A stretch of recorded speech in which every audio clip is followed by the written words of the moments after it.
Olá, como vão todos? Espero que todos estejam bem, com saúde e em paz. Nós vamos iniciar mais este estudo da doutrina espírita com a prece que Jesus nos ensinou. Pai nosso, que estais nos céus, santificado seja o teu nome. Venha a nós o teu reino, seja feita a tua vontade, assim na terra como nos céus. O pão nosso de cada dia dai-nos hoje. Perdoa, Senhor, as nossas dívidas, na medida em que perdoamos aos nossos devedores. Não nos deixe cair em tentação, livra-nos do mal, que assim seja. Nós estamos estudando o livro da doutrina espírita, a Gênese segundo o Espiritismo, codificada por Allan Kardec. Estamos no capítulo 6, Uranografia Geral, e tratamos hoje do tema Diversidade dos Mundos, começando a leitura pelo item 58. Acompanhando-nos em nossas excursões celestes, visitastes conosco as regiões imensas do espaço. Debaixo das nossas vistas, os sóis sucederam aos sóis, os sistemas aos sistemas, as nebulosas às nebulosas. Diante dos nossos passos, desenrolou-se o panorama esplêndido da harmonia do cosmo e antegozamos a ideia do infinito, que somente de acordo com a nossa perfectibilidade futura poderemos compreender em toda a sua extensão. Os mistérios do éter nos desvendaram o seu enigma até aqui indecifrável e, pelo menos, concebemos a ideia da universalidade das coisas. Cumpre que agora nos detenhamos a refletir. É belo, sem dúvida, haver reconhecido quanto é ínfima a Terra e medíocre a sua importância na hierarquia dos mundos. É belo haver abatido a presunção humana, que nos é tão cara, e nos termos humilhado ante a grandeza absoluta. Ainda mais belo, no entanto, será que interpretemos em sentido moral o espetáculo de que fomos testemunhas. Quero falar do poder infinito da natureza e da ideia que devemos fazer do seu modo de ação nos diversos domínios. Então, o que ele diz aqui nesses dois primeiros tópicos da leitura, né? A gente veio viajando pelo universo através da nossa imaginação e da nossa capacidade de idealizar como seria, e nós observamos quão pequeno é o planeta Terra, se você comparar ele em relação ao próprio sistema solar, e menor ainda quando você compara o nosso sistema solar ao tamanho da galáxia, né, da Via Láctea, e você considera que a Via Láctea é apenas uma de centenas de milhões de constelações que planam aí por esse universo infinito que a gente sequer tem condição de imaginar ou mensurar o tamanho infinito que tem. Essas coisas que ganham esse rótulo na nossa mente de infinito, de algo que é tão imenso que você não consegue mensurar nem começo, nem meio e nem fim, você só consegue estabelecer um ponto de observação. No caso nosso aqui, o nosso ponto de observação é o planeta Terra e até onde os nossos olhos, os nossos sentidos e os nossos equipamentos e cálculos conseguem se alongar aí em todas as distâncias do universo. E mesmo nessa pequenez do nosso raciocínio, a gente percebe o quão ínfimo e pequeno, e como ele diz aqui, utilizando as próprias palavras do Galileu, né? Medíocre, né? Medíocre no sentido de ser muito pequeno, muito pouco importante, no sentido de relação ou de influência nessa construção toda que é o universo. Aquilo que acontece aqui na Terra, óbvio, tem a sua importância e a sua influência nas vidas daqueles que estão aqui no planeta Terra, né? Mas ela não dita, não direciona, não modifica o movimento universal e o movimento de expansão do universo. Pelo contrário, ela é uma pequena gota do oceano sendo carregada aí, a Terra sendo carregada por esse movimento cósmico que a gente não faz nem ideia do tamanho que é. E óbvio que não somos nós, o planeta Terra, que direcionamos esse movimento. A gente gravita ao redor do Sol e o Sol é que nos dá direção nesse movimento. Mas o próprio Sol gravita ao redor do centro da Via Láctea e é a Via Láctea quem dá esse movimento ao Sol. Então, nessa relação de pequeno para grande, de grande para enorme, de enorme para gigante e assim sucessivamente, a gente chega nessa grandiosidade que é a criação do universo infinito, mas as leis da natureza, as leis do universo estão válidas aí para todo esse espaço criado, essa criação divina, né? Porém, ao mesmo tempo que você se sente pequeno no sentido dessa relação com esse gigantismo do universo, você se sente importante, porque é nesse palco, é nesse planeta, é nessa escola, nesse planeta escola, nesse planeta hospital, nesse planeta de reeducação espiritual e de possibilidades de avanço moral, que estão as oportunidades e que são criadas as oportunidades para que você possa crescer e evoluir. Então, nesse sentido, você tem importância. Deus, em todos os instantes, ele te vê as suas necessidades, vê quais são o ambiente que melhor pode te acolher para fazer com que você evolua, cresça e se desenvolva. Então, num sentido mais amplo, né, você é pequeno na sua extensão e no espaço que você ocupa, mas ao mesmo tempo você é grande na importância por ser um ser criado por Deus e destinado à perfeição.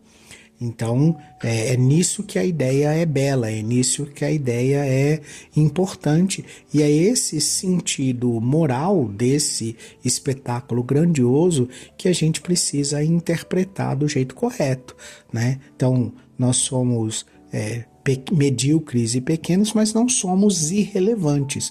Toda a vida, toda a expressão mental de consciência, ela é importante para a criação.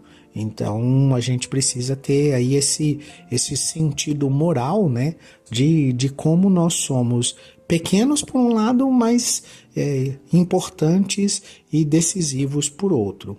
Sigamos na leitura. Acostumados como estamos a julgar das coisas pela nossa insignificante e pobre habitação, imaginamos que a natureza não pode ou não teve de agir sobre os outros mundos, senão segundo as regras que lhe conhecemos na Terra. Ora, precisamente nesse ponto é que importa reformemos a nossa maneira de ver. Lançai por um instante o olhar sobre uma região qualquer do vosso globo e sobre uma das produções da vossa natureza. Não reconhecereis aí o cunho de uma variedade infinita e a prova de uma atividade sem par? Não vedes na asa de um passarinho das Canárias, na pétala de um botão de rosa entreaberto, a prestigiosa fecundidade desta bela natureza? Apliquem-se aos seres que adejam nos ares os vossos estudos, desçam eles à violeta dos prados, mergulhem nas profundezas do oceano, em tudo e por toda a parte lereis esta verdade universal. A natureza onipotente age conforme os lugares, os tempos e as circunstâncias. Ela é una em sua harmonia geral, mas múltipla em suas produções. Brinca com um sol como uma gota d'água, povoa de seres vivos um mundo imenso com a mesma facilidade com que faz se abra o ovo posto pela borboleta.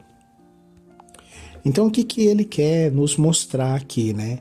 Que essa força da natureza, né? Essa ação constante, mas também inteligente, ela é poderosa no sentido de ser capaz de grandes movimentos, mas ela é planejada, ela é auxiliada por uma inteligência universal.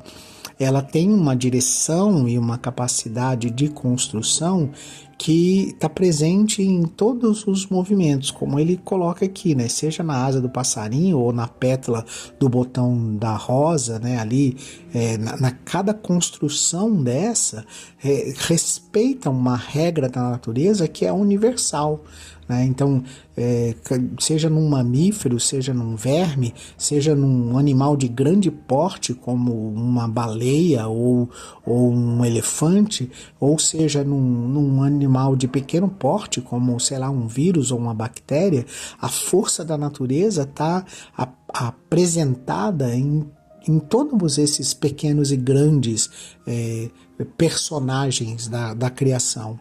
E é essa força da natureza que a gente é impotente.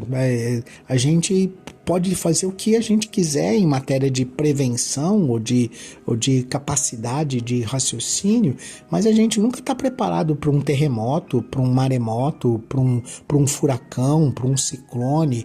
A gente consegue minimizar os estragos, mas os estragos acontecem. A natureza tem uma força que é exuberante, né? Seja para destruir, seja para criar.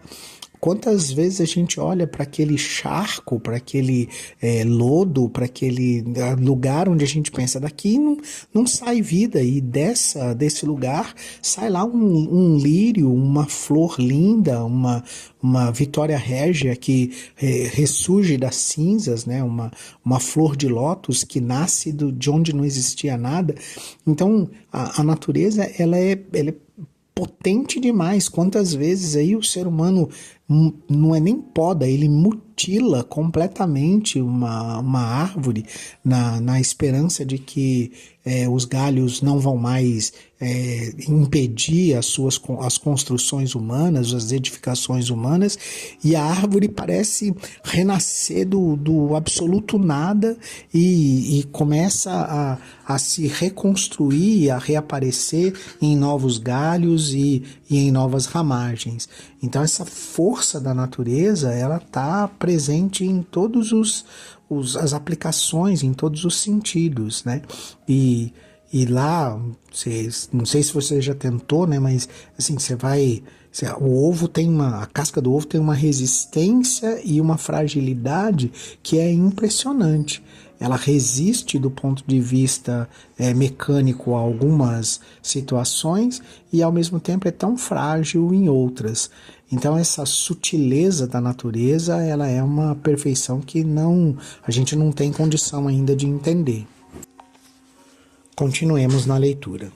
Ora, Se é tal a variedade que a natureza nos há podido evidenciar em todos os sítios deste pequeno mundo tão acanhado, tão limitado, quanto mais ampliado não deveis considerar esse modo de ação, ponderando nas perspectivas dos mundos enormes. Quão mais desenvolvida e pujante não a deveis reconhecer, operando nesses mundos maravilhosos que, muito mais do que a terra, lhes atestam a inapreciável perfeição. Não vejais, pois, em torno de cada um dos sóis do espaço apenas sistemas planetários semelhantes ao vosso sistema planetário. Não vejais nesses planetas desconhecidos apenas os 3 reinos que se estadeiam ao vosso derredor. Pensai, ao contrário, que, assim como nenhum rosto de homem se assemelha a outro rosto em todo o gênero humano, também uma potentosa diversidade inimaginável se acha espalhada pelas moradas eternas que vogam nos seios dos espaços.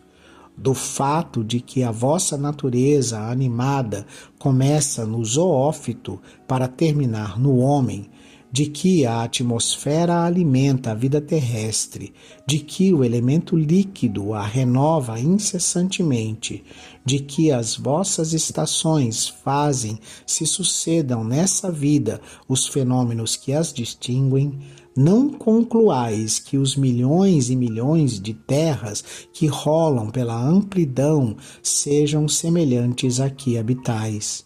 Longe disso. Aquelas diferem de acordo com as diversas condições que lhes foram prescritas e de acordo com o papel que a cada uma coube no cenário do mundo. São pedrarias variegadas de um imenso mosaico, as diversificadas flores de admirável parque. O que ele quer dizer com essa fala aqui, né?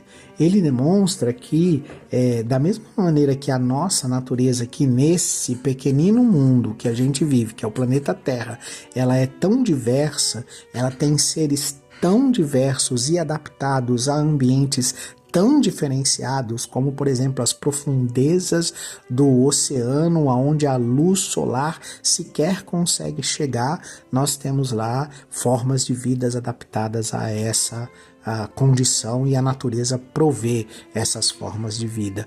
Até os lugares mais áridos e ásperos, como os desertos mais escalticantes, né, mais quentes, e lá você tem formas de vida adaptadas a isso. E você saindo do deserto mais quente e causticante que você possa imaginar e indo para as geleiras e para a densidade polar, aonde o frio e o clima são extremamente diversos do deserto e duram centenas, vários meses ali na mesma condição, né? Um dia dura vários meses e uma noite dura vários meses, e você tem ali criaturas que sobrevivem nessas condições extremas, porque a natureza ao nosso redor ela é diversa, extremamente variável. Pássaros, peixes, carnívoros, mamíferos e assim por diante, cada um se adaptando a determinada situação. Você tem desde criaturas ínfimas como bactérias e vírus e amebas e seres muito pequenos, a seres gigantescos e complexos e muito difíceis de serem compreendidos. Pega essa diversidade toda que está aqui presa só no planeta Terra e imagina o quanto expande essa diversidade quando você salta para o universo, quando você começa a olhar não um planeta, mas diversos planetas no mesmo sistema solar, quando você começa a olhar não um sistema solar, mas diversos sistemas solares na mesma galáxia, e quando você então expande para centenas de bilhões de galáxias que carregam bilhões de estrelas nesse mesmo universo. Na hora que você expande essas possibilidades, é como ele diz, é como você procurar dois rostos, né, no planeta Terra exatamente iguais, duas faces exatamente iguais. Mesmo nos gêmeos, elas não são exatamente iguais. Então você, ao expandir, ao buscar essa expansão para outros mundos, outras galáxias, outros sistemas solares, você tem que abrir a sua mente. É como ele diz, a gente está aqui falando de 3 reinos. Quando ele fala de 3 reinos, ele está falando do reino vegetal, animal, mineral, vegetal e animal, do qual o homem faz parte. Quando você expande isso, não é difícil de você imaginar que em outros planetas hajam mais reinos intermediários, né, entre o vegetal e o animal, entre o animal e o hominal, e você tem vários outras escalas e outras graduações que vão preenchendo aí diversas lacunas que aqui no nosso planeta Terra parecem intransponíveis.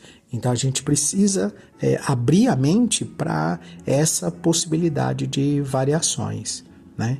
E aí vamos ler aqui só para nós, deixa eu ver aqui se é muita coisa para a gente terminar. Não, é muita coisa, vamos deixar para a próxima, né? Não, até que dá para ler, não é muita coisa não. Vamos ler aqui. Notas especiais da editora. Corpos simples. A respeito dos corpos simples, a que se referiu o codificador na página 108, é conveniente, para maiores detalhes, o exame da classificação periódica natural dos elementos de Mendeleev, né? E para interessantes conclusões adicionais, será valiosa a leitura dos capítulos 15, a evolução da matéria por individualidades químicas, o hidrogênio e as nebulosas, capítulo 16, a série das individuações químicas de HAU por peso atômico e isovalescências periódicas, capítulo 17, a estequiogênese e as espécies químicas desconhecidas de A Grande Síntese, obra mediúnica de Pietro Ubaldi, traduzida por Gildon Ribeiro, edição de 1939 da FEB, Federação Espírita Brasileira. E a outra nota que ele coloca aqui é sobre a teoria da Lua, em face da teoria da Lua descrita no capítulo 6 e do comentário do codificador na respectiva nota de rodapé, à página 121, de que tal teoria somente a título de hipótese pode ser admitida, não obstante ter sido ela a única até então que dava explicação satisfatória sobre a esfera lunar.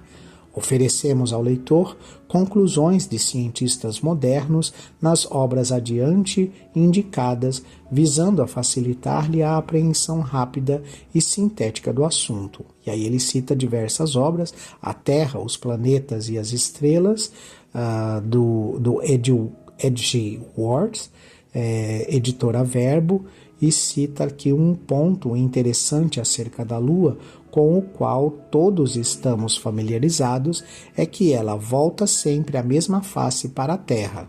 Outro aspecto menos conhecido, mas também de considerável interesse, e de não menos considerável importância, é a forma do equador lunar. Em vez de ser circular, como no caso da Terra, o equador da Lua é elíptico, com o eixo maior apontado para nós. A explicação admitida para tal fato é que o corpo da Lua foi originalmente suficientemente plástico para permitir esta particular modelagem na sua forma, e que tal modelagem ocorreu quando o satélite se encontrava muito mais perto da Terra que nos dias de hoje.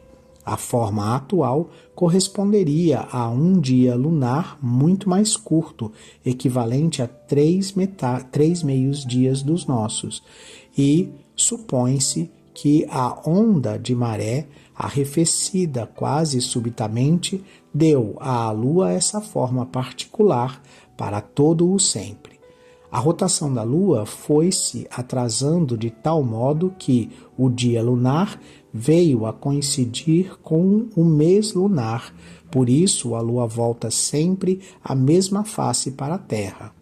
Em um outro livro que ele indica, chama Astronomie, Les Astres, l'Univers, de Rudot e Vancouver, Livraria Larousse, Paris, 1948, páginas 118 a 120.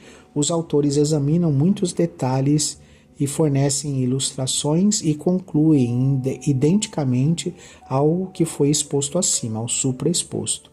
Outro livro, Astronomia e Astronáutica, Dicionário Brasileiro, do padre Jorge O'Grady, de Paiva, no Rio de Janeiro, 1969. Né? Página 145, edição do autor, movimentos, dois principais, rotação e revolução, aquele em torno do eixo e este à volta da Terra.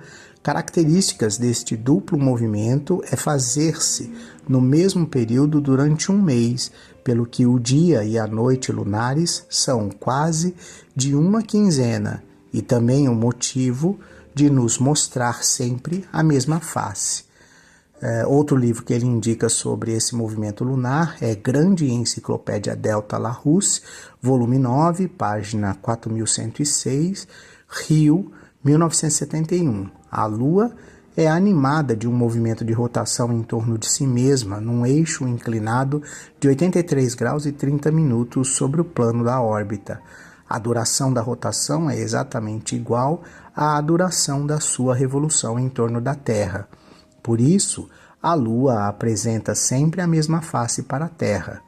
Diante do exposto, aguardemos ulteriores manifestações da ciência sobre a teoria contida em A Gênese, de Allan Kardec, esperando que as missões do programa Apollo, de pousos de pesquisadores astronautas no solo lunar, realizadas com êxito, venham a contribuir, após rigorosa análise de quanto foi conseguido coletar, com conclusões novas, para a formulação de outra ou para a confirmação de uma das existentes teorias a respeito da Lua. Então, o que ele está querendo dizer com todas essas citações aqui a respeito da Lua, né? Copérnico aqui, nesse capítulo da Gênese, né, no anterior, fala sobre a Lua e o que a gente discutiu isso nos itens anteriores. E aqui ele está trazendo uma informação mais atualizada. Por quê? Porque a Gênese foi escrita lá no século XIX, né? E ele está trazendo aqui informações do século XX, já 1939, 42, 48, 1971, né? Então está trazendo já informações até após homem botar o pé na Lua, né? Pós homem pousar na Lua. E aí, como Kardec mesmo disse, né, o Espiritismo não pode ter medo da ciência, porque a ciência é para ele uma forte ferramenta de comprovação. Então, se houver necessidade de ajuste de alguma teoria, isso será feito de acordo com as descobertas científicas. Por isso que ele começa lá no início do comentário dizendo que a gente não deve aceitar, né, como uma hipótese, né, uma hipótese que pode ser admitida. E na medida em que é uma hipótese, os fatos vão confirmar a hipótese, vão gerar uma antítese, que é a antitese da hipótese, né? Ou vão garantir que aquela hipótese é verdadeira e vão confirmar ela através dos fatos que vão ser apurados aí com toda essa nova, vamos dizer assim, esses novos conhecimentos que a gente adquiriu aí a respeito da Lua no século XX, né? No século passado. Vamos ver o que o século XXI vai nos trazer de informações sobre a Lua. Eu me despeço de vocês com a prece que Jesus nos ensinou. Pai nosso, que estais nos céus, santificado seja o teu nome. Venha a nós o teu reino, seja feita a tua vontade, na terra como nos céus. O pão nosso de cada dia dai-nos hoje. Perdoa, Senhor, as nossas dívidas, na medida em que perdoamos aos nossos devedores. Não nos deixe cair em tentação, livra-nos do mal, que assim seja.